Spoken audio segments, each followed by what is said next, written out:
Every species that attacked Earth sent one final transmission. Nobody warned them to read it first.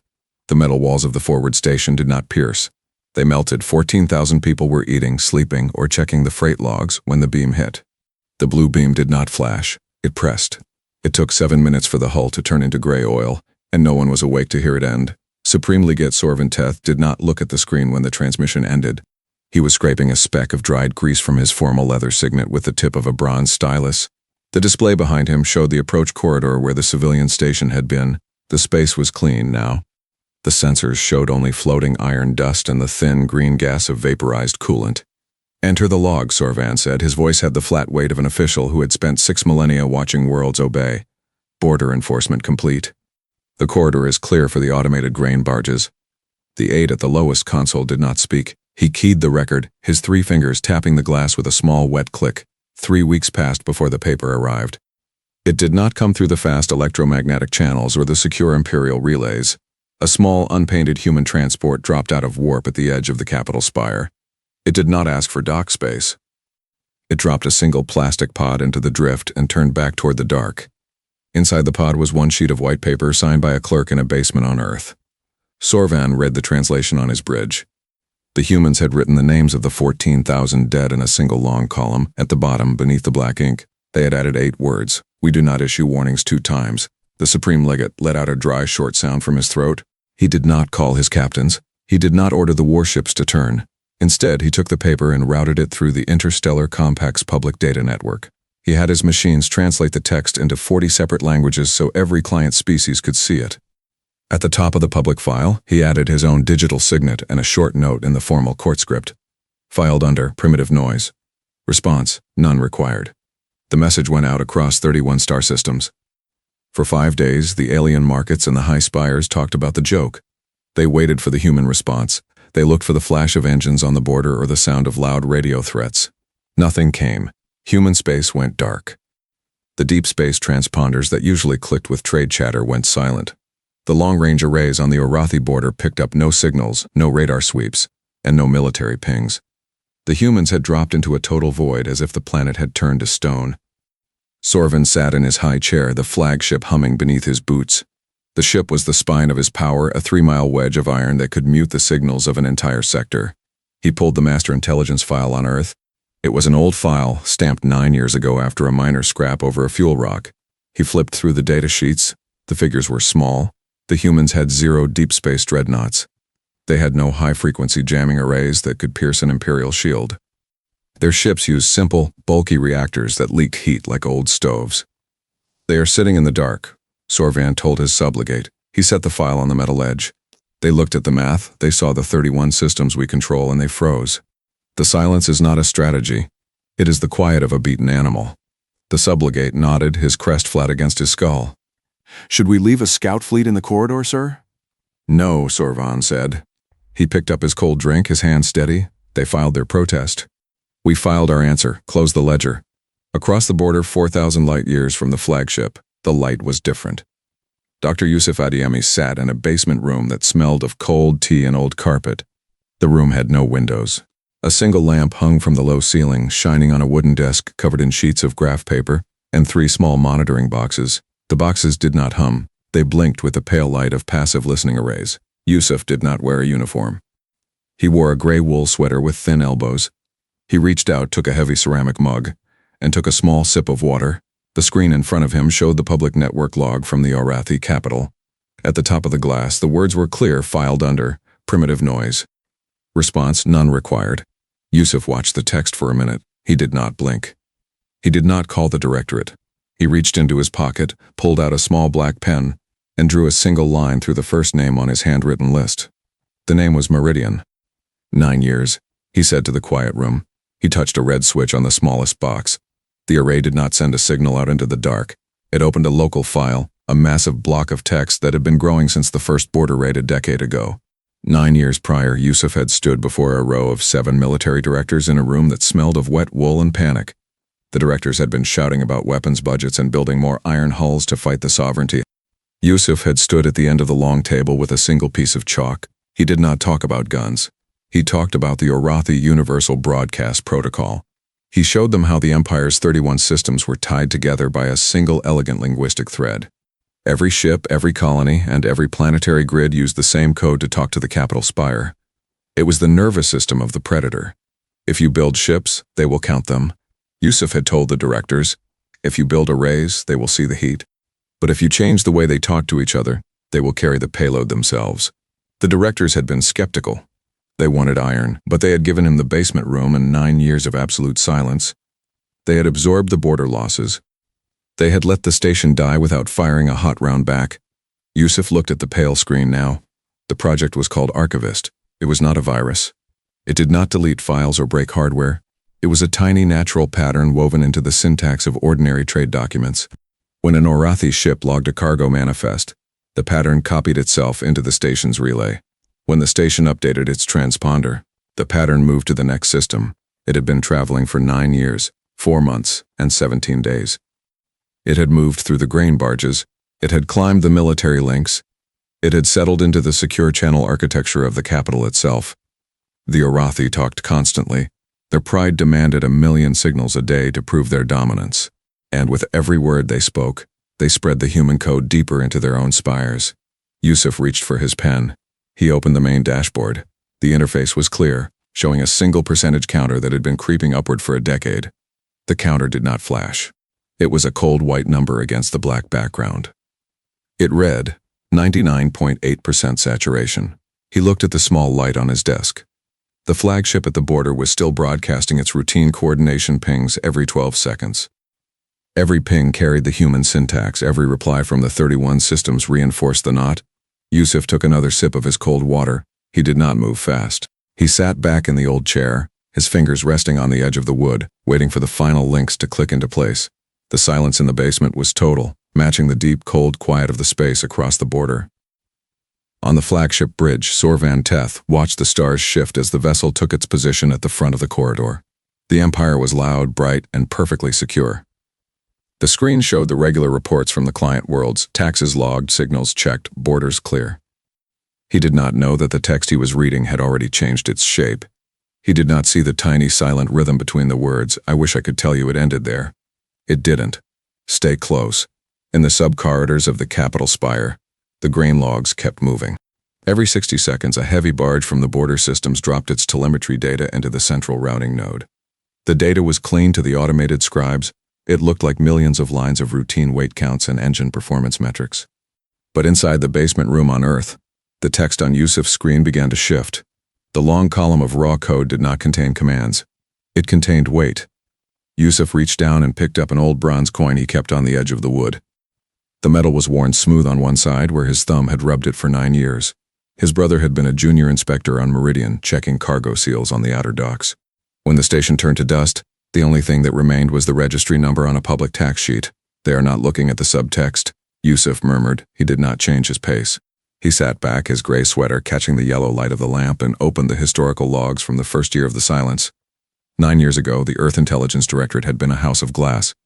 Every transmission out of the Geneva hub was intercepted, logged, and categorized by the Orathi signal arrays. The enemy did not jam the signals. They simply recorded them to calculate human industry. They knew the exact yield of the iron mines. They knew the fuel limits of the local defense cutters. Because the numbers were small, the Orathi filed them under a low-tier category and turned their sensors toward the core worlds. Yusuf had sat in the Directorate Council back then watching a map of the enemy's Universal Broadcast Protocol. The network was too large to attack with force. It was an ancient structure, built over 6 millennia, designed to handle the trade and military administrative commands of 31 star systems. If a human array tried to pulse a virus into that grid, the self-correcting core would isolate the frequency in 3 seconds and send a heavy dreadnought fleet to erase the source. So Yusuf did not build a weapon. He built an echo. He had isolated the basic syntax rules that the Arathi used for their most common communications, the automated handshake that every merchant vessel sent to a station before dropping its cargo ramp. The handshake required no security clearance. It was the digital equivalent of a knock on a door. Yusuf wrote a small passive loop that took the language of the knock and added a single redundant comma to the end of the greeting string. When the first human grain transport crossed the border 9 years ago, its transponder sent the knock. The Arathi border gate received it, corrected the punctuation automatically, and passed the log up to the sector hub. The sector hub passed it to the capital spire. The payload did not execute anything. It simply sat inside the Universal Protocol's grammar, waiting for the network to repeat it, and the network repeated everything.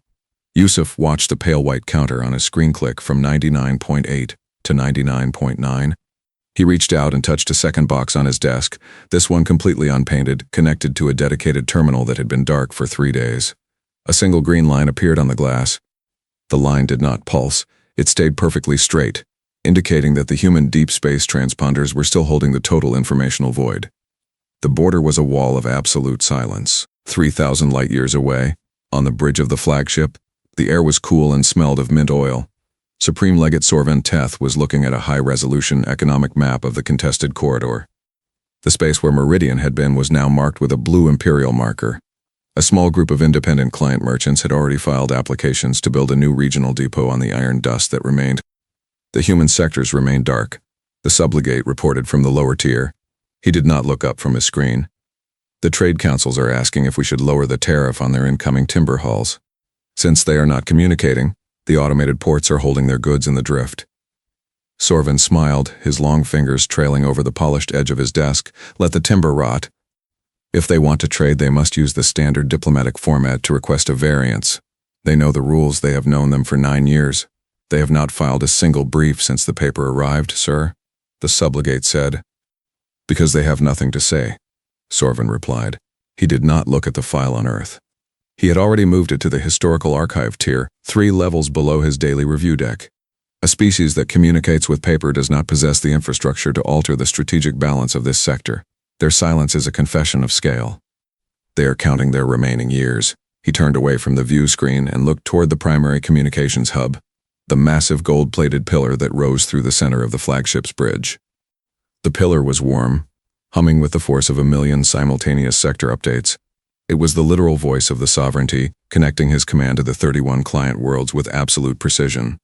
Every 12 seconds, the pillar pulsed a full network validation check across the systems. The pulse was the standard protocol, an ancient piece of software that had never failed in 6,000 years.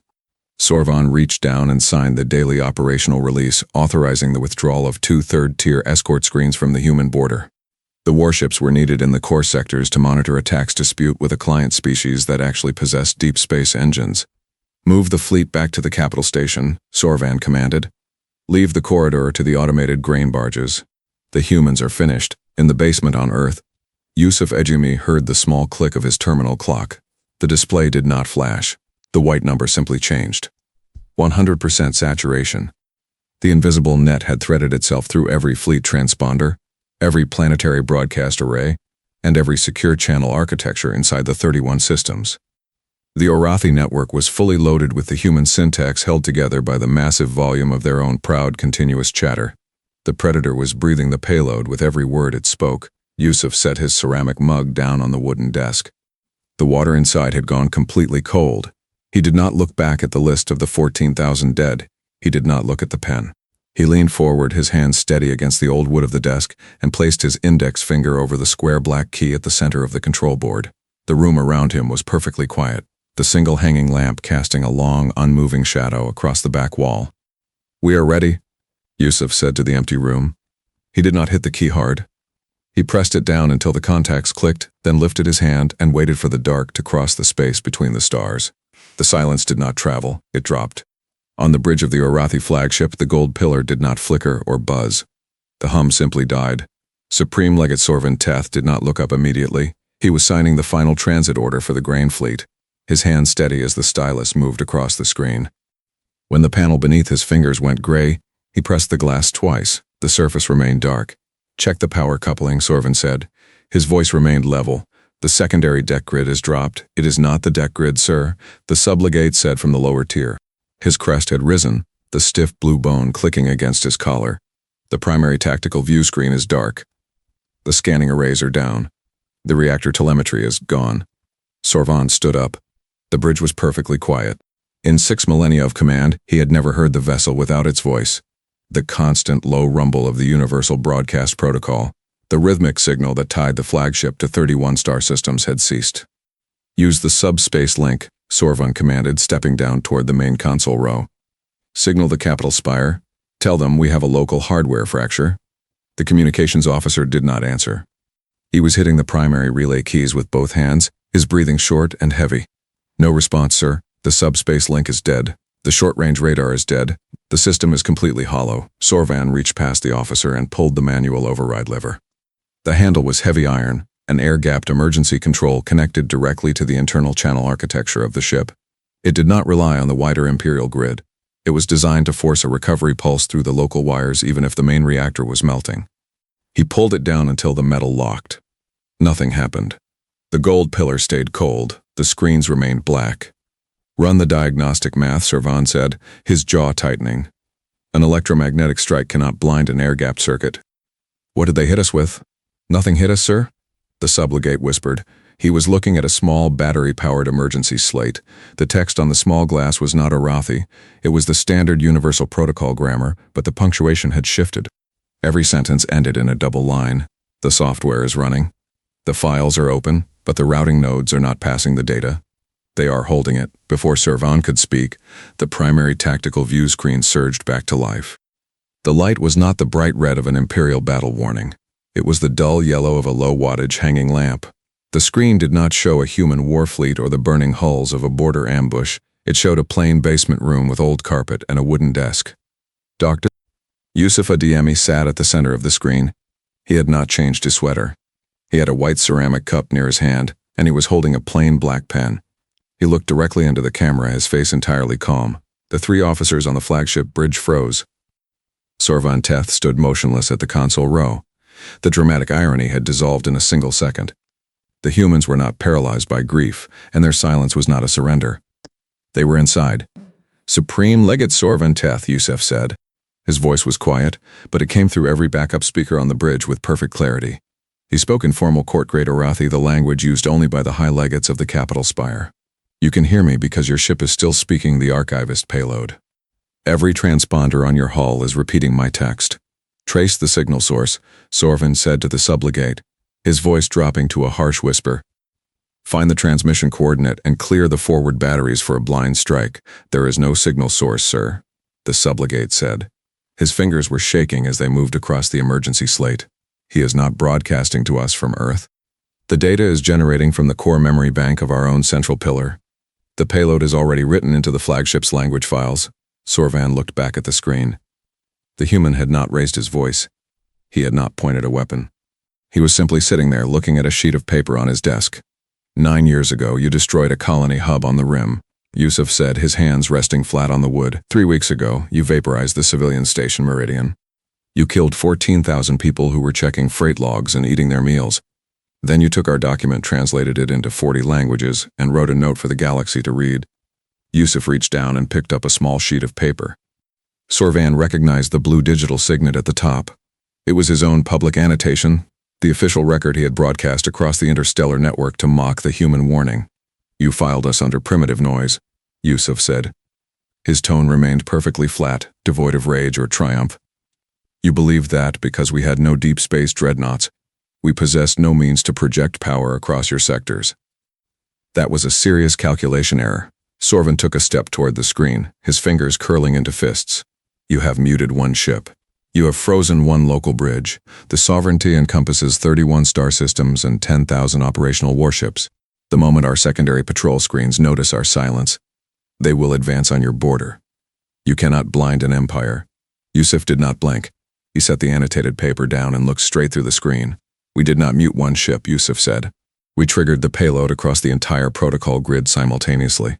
At this moment, every military array from your capital spire to your outer rim is at zero output. Every planetary broadcast node in your 31 systems is dead. Your automated grain barges are drifting in the dark. Your warships cannot handshake their own base arrays. The sovereignty is completely silent. On the flagship bridge, a new light began to flash on the emergency deck panel. It was a single, rhythmic orange dot. It did not indicate an attack. It indicated that the ship's automatic emergency clock had begun to count down. The clock read 61 hours. Sorvan looked at the number, his dawning math running the survival margin step by step. If the communication freeze lasted more than 3 days, the automated distribution networks for food, water, and fuel across the client worlds would collapse under their own weight. The client species would realize the spires were blind. The 6,000-year empire would tear itself apart from the inside without a single human soldier crossing the border. "What are your terms?" Sorvan asked. The calm arrogance had left his voice, replaced by the cold, heavy reality of an auditor who had just realized his ledger was empty. "Three things," Yusuf said. His hands did not move from the dark surface of the desk. "First, you will transmit a formal record of the 14,000 dead from Meridian Station. You will read every name individually across your primary capital relays, translated into 40 separate languages. Second, you will withdraw all forward patrol units from the 3 sectors bordering human space. Third, you will submit the tracking data of the Meridian raid to the Interstellar Compact for a permanent legal review." Sorvan Teth leaned against the dark metal of the console. His breath came slow, the heavy copper rings on his neck pressing against his skin. "You are asking us to humiliate the sovereignty before our own client worlds. If we pull our fleets back, the smaller systems will see the blind spots in our grid." "The grid is already blind," Yusuf replied. He did not look up from the graph paper. "The archivist payload is holding the switches. If you do not accept the terms before the counter on your bridge hits 0, the routing libraries will delete themselves natively. The universal protocol will not have a language left to use. You will have to rebuild every transponder, every spire, and every relay wire by hand." "And if we comply?" Sorvan asked. "Then the payload returns to its passive loop," Yusuf said. His voice was entirely flat, the tone of a clerk explaining a standard tax variance. "We built this 9 years ago. We have never used it. We are using it once now for exactly this, and then we will stop." The screen did not flicker. It stayed perfectly steady, showing the human lead sitting in his gray wool sweater beneath a single lamp. The restraint was absolute. There were no human warships entering the corridor, no orbital drops, and no hot weapons warming in the dark. The capability was massive, but the execution was minimal. Sorvan looked down at the emergency slate. The numbers were fixed. He ran the calculation for the 4th time, his long fingers trailing over the glass. There was no alternative path. An empire that could not speak could not command. "Transmit the authorization." Sorvan told the sublegate. The sublegate did not look at his commander. He turned a small silver dial on the battery-powered terminal and entered his personal digital signet. Across the 31 star systems, the deep silence broke, but it did not return to normal. The primary channels did not carry the proud military announcements of the sovereignty or the daily market updates from the capital spire. Instead, a single voice began to speak from the gold communications pillars. The voice was an automated imperial scribe reading from the document Earth had sent 3 weeks ago. It began with the first registry line, Aisha Adiemi, age 7, junior dock assistant.